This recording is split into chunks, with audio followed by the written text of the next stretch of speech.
जय गुरुदेव।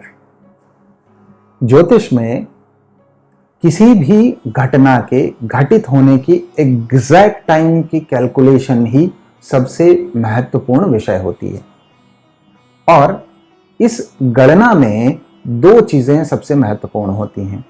एक तो गोचर और दूसरा जातक की महादशा अंतर्दशा क्या है। जब हम इन दोनों का समन्वय मिलाकर निकालते हैं तभी हमें पता चलता है कि किसी भी जातक के जीवन में जो घटना घटित होगी वो एग्जैक्टली किस समय पर घटित होगी। और जब हम गोचर की बात करते हैं तो के.एन. राव साहब का नाम हम कैसे भूल सकते हैं। उन्होंने हम एक बहुत ही महत्वपूर्ण सिद्धांत दिया है घटना के घटित होने के समय के कैलकुलेशन को लेकर। उन्होंने अपनी पुस्तक the ups and downs in career में लिखा है, when anything significant is happening to any man, Jupiter and Saturn in transit play a pivotal role। और इस पॉइंट को श्री के.एन. राव साहब ने बहुत ही अच्छी तरह से इस पुस्तक में एक्सप्लेन किया है। अब यदि एक साधारण मनुष्य की तरह हम इसे समझने की कोशिश करें तो देवगुरु बृहस्पति के पास 2 राशियां हैं और शनि के पास 2 राशियां हैं और दोनों के पास 3-3 दृष्टियां हैं।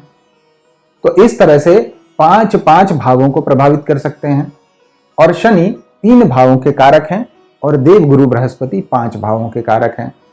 तो इससे यह समझ में आता है कि बृहस्पति 10 भावों को प्रभावित कर सकते हैं और शनि 8 भावों को प्रभावित कर सकते हैं।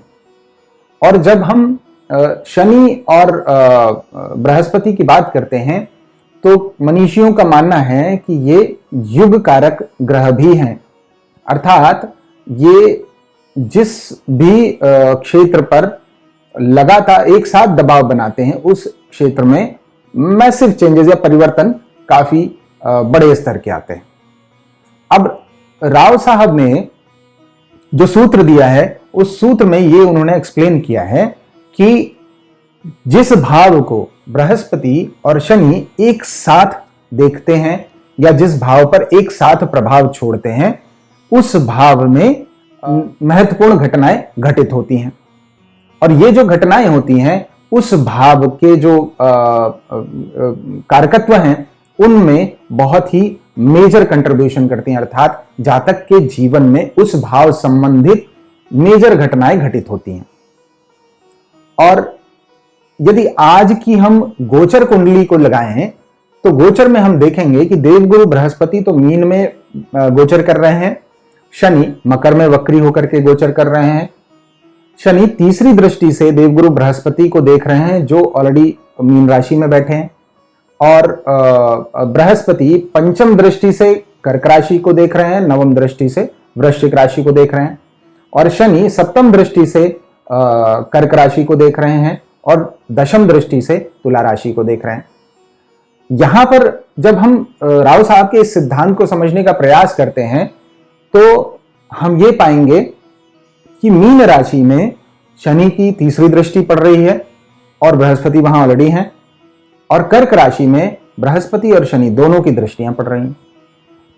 तो इस सूत्र से हम ये समझ सकते हैं कि सभी जातकों के कुंडलियों में जहां भी मीन राशि पड़ रही है और जहां भी कर्क राशि पड़ रही है वहां पर मेजर चेंजेस आने वाले हैं। विशेषतर यदि हम बात करें तो आने वाले 6 महीने में ये जो स्थिति है ये स्थिति सबके जीवन में अलग अलग प्रभाव करेगी। अब यदि काल पुरुष की कुंडली से देखें हम तो काल पुरुष की कुंडली मेष राशि से प्रारंभ होती है, अर्थात मीन राशि द्वादश भाव में पड़ती है और कर्क राशि चतुर्थ भाव में पड़ती है।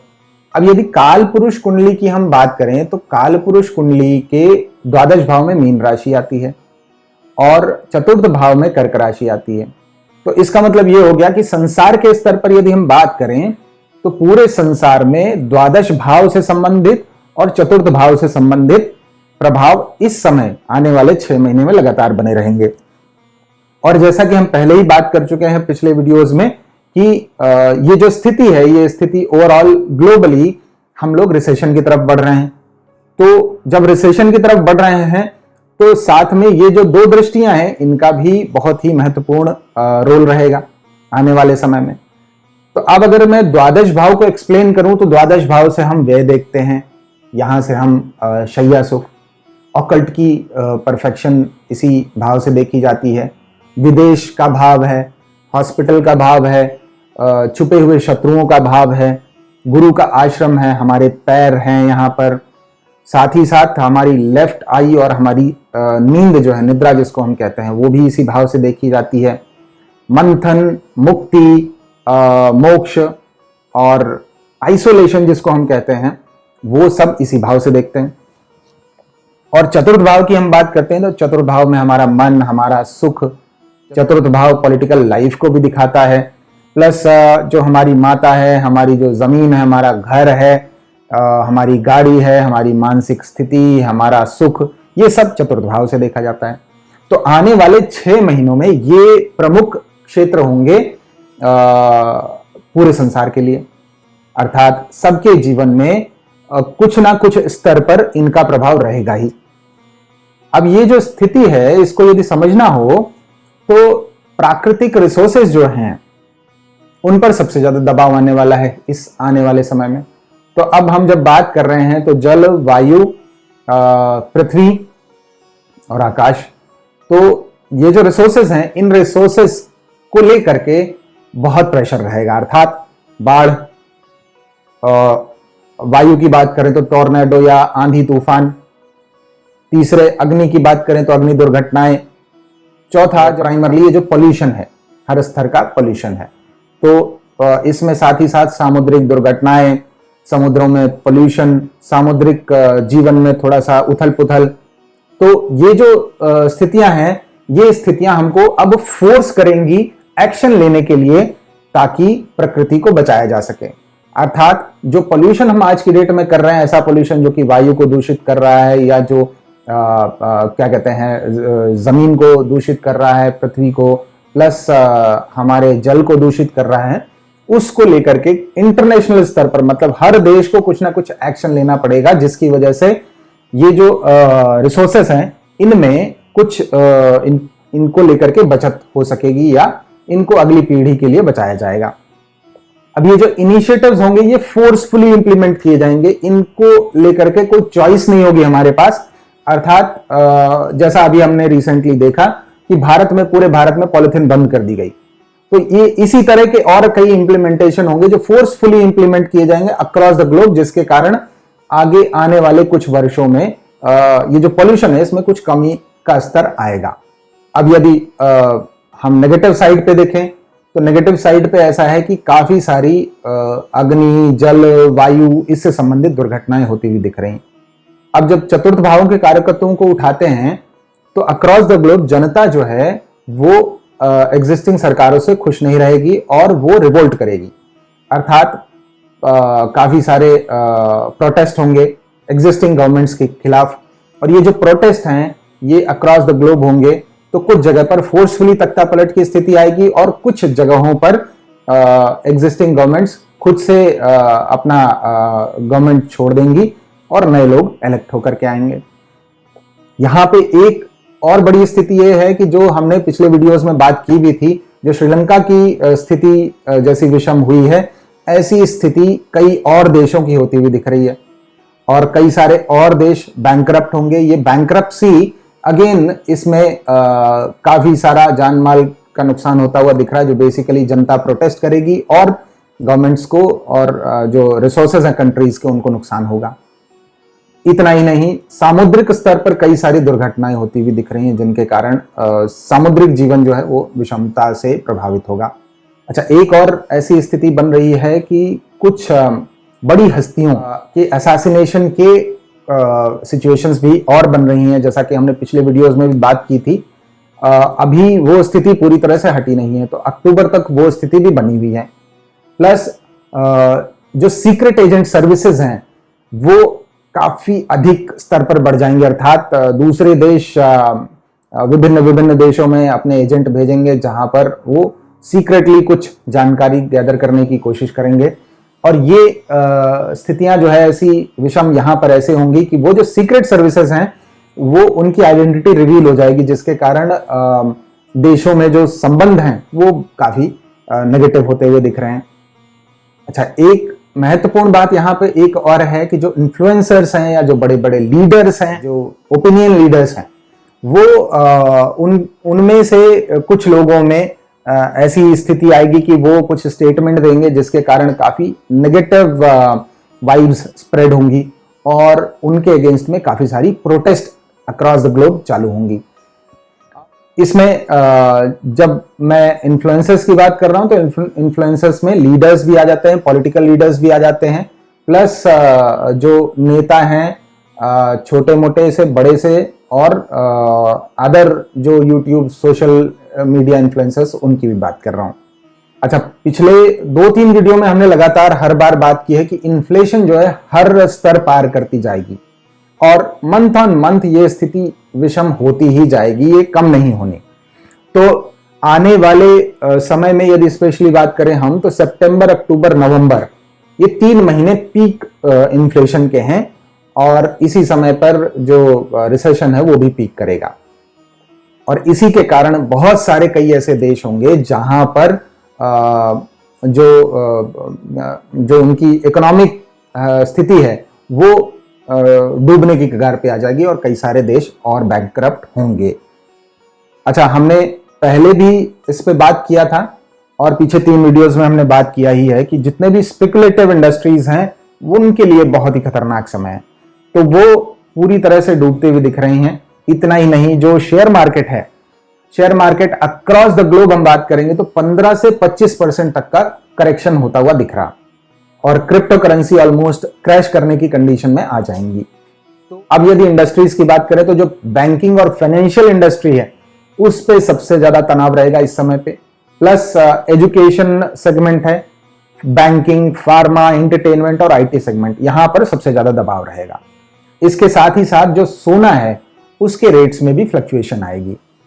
एक और महत्वपूर्ण बात यह है कि कई सारे ऐसे देश हैं जहां पर जो युद्ध चल रहा है किसी बड़े लीडर की स्पीच के कारण या उनकी स्टेटमेंट के कारण ये जो युद्ध चल रहा है ये और ज्यादा एग्रेवेट हो जाएगा, एक्सट्रीम स्तर पर पहुंचेगा और जहां पर युद्ध की स्थितियां बनी हुई हैं वहां पर किसी लीडर के स्टेटमेंट देने के कारण ये युद्ध प्रारंभ हो जाएगा।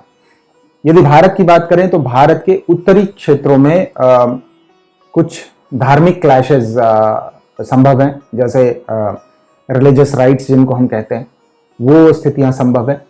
उसमें थोड़ा सा कुछ जान माल की हानि की संभावना भी है। साथ ही साथ किसी बड़े पॉलिटिकल या किसी धार्मिक लीडर की आइडेंटिटी रिवील होगी जिसमें बेसिकली वो ये रिवील होगा कि वो देश विरोधी कुछ ऐसी गतिविधियां कर रहे थे जो देश के लिए हानि पहुंचा रही थी, जिसके कारण काफी प्रोटेस्ट और काफी चैलेंजेस सोसाइटी के जो हार्मोनी है उसको लेकर के पड़ेगी। कई सारे एंटी गवर्नमेंट सेक्शंस भी एक्टिवेट होंगे इस समय, जो सरकार विरोधी कार्य करेंगे, जो सरकार की नीतियों में अवरोध लाने का प्रयास करेंगे, जिसके कारण काफी सारे पब्लिक और गवर्नमेंट के बीच क्लैशेस होंगे। इसमें मुख्य बात यह है कि गवर्नमेंट को इनको रोकने के लिए या इनको अपोज करने के लिए क्रिटिसिज्म भी फेस करना पड़ेगा।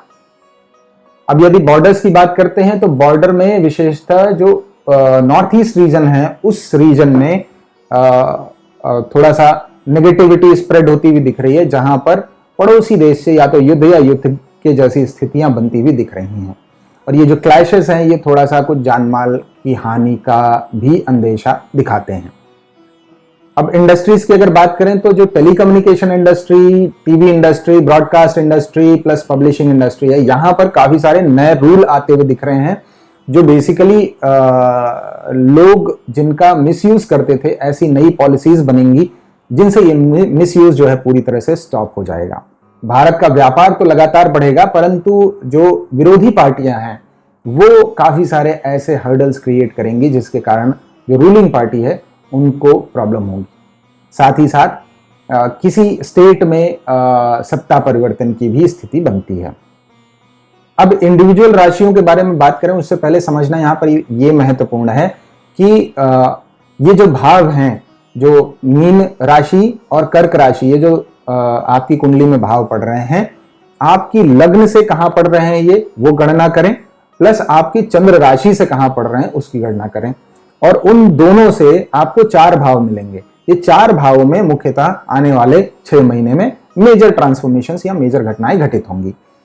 तो मेष की बात करें तो मेष के लिए तो ये कालपुरुष की कुंडली भी ऐसी ही बनती है, तो 12th house plus 4th house में ये एक्टिविटीज मेजरली होने वाली हैं, तो इनसे रिलेटेड मेजर ट्रांसफॉर्मेशंस आपके जीवन में आएंगे। वृषभ के लिए बात करें तो वृषभ के 11th हाउस में मीन राशि आती है और आपके 3rd हाउस में कर्क राशि आती है। तो क्रिएटिविटी, हॉबी प्लस छोटा भाई प्लस युद्ध का स्थान भी है तीसरा, प्लस 11th हमारी इनकम है, हमारा सोशल लाइफ, हमारा बड़ा भाई, तो इनसे इन क्षेत्रों में मेजर आपके ट्रांसफॉर्मेशन आने वाला है। बात करते हैं मिथुन की, तो मिथुन के लिए 2nd हाउस में कर्क राशि आती है और आपके दशम में मीन राशि आती है। तो दशम अर्थात कर्म क्षेत्र हो गया पूरा हमारा, और साथ ही साथ 2nd हाउस हमारा वाणी, हमारा भोजन, हमारा धन संचय, हमारा परिवार, कुल, ये सब यहाँ से आता है। तो ये क्षेत्र हैं जहाँ ये मेजर परिवर्तन आएंगे। कर्क राशि की बात करें तो आपकी लग्न है और नवम भाव, तो नवम मतलब पिता, धर्म और आपका भाग्य भी है, ठीक है, नवम विदेश भी है, प्लस लग्न अर्थात हो गया आपका पूरा जीवन। तो आपके जीवन के जो मूल विचार हैं, आपकी जो सोच है, आपका जो पर्सनालिटी है, उन सब में मेजर चेंजेस आएंगे। सिंह की बात करें तो सिंह के लिए कर्क राशि आपके 12th हाउस में है और मीन राशि आपके अष्टम भाव में। तो अष्टम ऑकल्ट भी होता है, अष्टम दुख भी होता है, कष्ट भी होता है। यहाँ से हमारे जीवन में चैलेंजेस भी आते हैं, और यहीं यदि कोई आध्यात्म के क्षेत्र में है तो यहीं से परम सुख की प्राप्ति भी होती है। 12th हाउस हमारा मोक्ष भी है, 12th हाउस हमारे खर्चे भी हैं, 12th हाउस हमारा सभी प्रकार के लॉसेस भी हैं। यदि कोई आध्यात्म के क्षेत्र में है तो उसके लिए तो ये बहुत अच्छी बात है, और यदि कोई मटेरियलिस्टिक वर्ल्ड में है तो थोड़े से चैलेंजेस दिखते हैं। कन्या की बात करें तो कन्या के लिए आपके 11th हाउस में कर्क राशि आती है और आपके सप्तम भाव में मीन राशि आती है। तो सप्तम से हम पद प्राप्ति, जीवन साथी, अपोजिट वर्ल्ड इसको देखते हैं, प्लस 11th हाउस हमारी इनकम है, हमारा सोशल लाइफ है, हमारा बड़ा भाई है। तो तुला की बात करें तो तुला के दशम स्थान पर कर्क राशि आती है और आपके 6ठे स्थान पर मीन राशि आती है। तो 6ठा स्थान हमारा सेवा का है, ऋण रोग शत्रु का है, और दशम स्थान हमारा कर्म का है। वृश्चिक की बात करें तो वृश्चिक के पंचम में आपकी मीन राशि आती है और नवम में आपके कर्क राशि आती है। तो पंचम हो गया हमारी संतान, शिक्षा, हमारा पूर्व पुण्य, नवम हमारा भाग्य, पिता, धर्म, एडवांस स्टडीज और विदेश भी है। तो बात ऐसी है कि आपके जीवन में शिक्षा से संबंधित या नेम फेम से संबंधित या एडवांस स्टडीज से संबंधित कुछ नई चीजें आने की संभावना है। धनु की बात करें तो धनु के 4th में मीन राशि आती है, अष्टम में आपके कर्क राशि आती है। ये तो मोक्ष त्रिकोण हो गया, और गुरु की दृष्टि 12th हाउस में भी पड़ी रही है आपके। तो इस समय पर यदि आप आध्यात्म के क्षेत्र में हैं तो आपके जीवन में ट्रांसफॉर्मेशन आएंगे। और कैसे ट्रांसफॉर्मेशन? आपका एलिवेशन होगा नेक्स्ट लेवल पर। आध्यात्म के क्षेत्र में या ऑकल्ट के क्षेत्र में या गूढ़ विद्याओं के क्षेत्र में बड़े चेंजेस आएंगे आपकी लाइफ में। यदि कोई इस क्षेत्र में नहीं है तो ऑब्वियसली थोड़े से मिश्रित फल की आशा रखें, पर जो आध्यात्म के क्षेत्र में है और धनु है उनके लिए ये समय बहुत ही अनुकूल है। मकर की बात करें तो मकर के सप्तम में कर्क राशि आती है और तीसरे में मीन राशि आती है। तो तीसरा हमारा क्रिएटिविटी, हॉबी, छोटा भाई, इनिशिएटिव्स, युद्ध का स्थान, और सप्तम अर्थात जीवन साथी, पद प्राप्ति और अपोजिट वर्ल्ड है। तो आपके जीवन में हॉबीज से रिलेटेड कुछ मैसिव ट्रांसफॉर्मेशंस आ सकते हैं, और साथ ही साथ आपका रोल एलिवेशन की भी संभावना है यदि दशा आपको सपोर्ट करे तो। कुंभ की बात करें तो कुंभ के 6ठे स्थान में कर्क राशि आती है और द्वितीय स्थान में आपके मीन राशि आती है। द्वितीय हमारा धन संचय, वाणी, भोजन, परिवार, कुल, ये सब है, और 6ठा हमारा ऋण रोग शत्रु है। तो आपके जीवन में भी इन क्षेत्रों में परिवर्तन संभव। मीन राशि की आखिरी राशि की बात करें तो मीन राशि जो है आपके तो लग्न पे ही है और पंचम में आपके कर्क पड़ती है। तो पंचम हो गया शिक्षा, पूर्व पुण्य, और गुरु की दृष्टि, शनि की दृष्टि, तो अर्थात ये है कि शिक्षा के क्षेत्र में आपका कोई ऐसा कार्य या ऐसा कोई कार्य आपने किया जो आपकी नेम फेम को बढ़ा सकता है। साथ ही साथ इस समय लर्निंग के लिए भी बहुत अच्छा अनुकूल समय है, तो नया कुछ आप शुरू कर सकते हैं और आपके जीवन में मैसिव चेंजेस आएंगे। कारण क्या है कि गुरु आपके लग्न पे ही बैठे हैं, तो आने वाले समय में 6 महीने में आपके जीवन में व्यक्तिगत स्तर पर और आंतरिक स्तर पर काफी सारे परिवर्तन आएंगे। अब यदि हम कर्क राशि और मीन राशि के संबंध को देखें तो ये नवम पंचम संबंध है, अर्थात ये सतत ऊर्जा है, कंटिन्यूअस एनर्जी है और ये जल तत्व है। तो जल तत्व की प्रधानता और कंटिन्यूअस फॉर्म में ये एनर्जी आगे आने वाले 6 महीने हम लोगों के जीवन में रहेगी और यही कंट्रीब्यूट करेगी मेजर चेंजेस को लेकर के। तो 2 बातें समझनी हमें महत्वपूर्ण है कि शनि वायु तत्व है और जहां भी देखते हैं वहां पर कंप्रेशन या उस जगह को छोटा कर देते हैं। और गुरु की बात करें तो गुरु आकाश तत्व है, जहां भी देखते हैं वहां एक्सपेंशन या ग्रोथ आ जाती है। अब हमें चाहिए क्या हमारे जीवन से, वो हमें समझना पड़ेगा और वो समझने के लिए हमें आकाश तत्व चाहिए और आकाश तत्व हमें सिर्फ एक ही चीज से मिलता है, वो है ध्यान। तो आप सभी आने वाले 6 महीने डेली 15-15 मिनट ध्यान करें। आप सभी के जीवन में सकारात्मक परिवर्तन देवगुरु बृहस्पति और शनि अवश्य देंगे। हार्दिक शुभकामनाएं। जय गुरुदेव।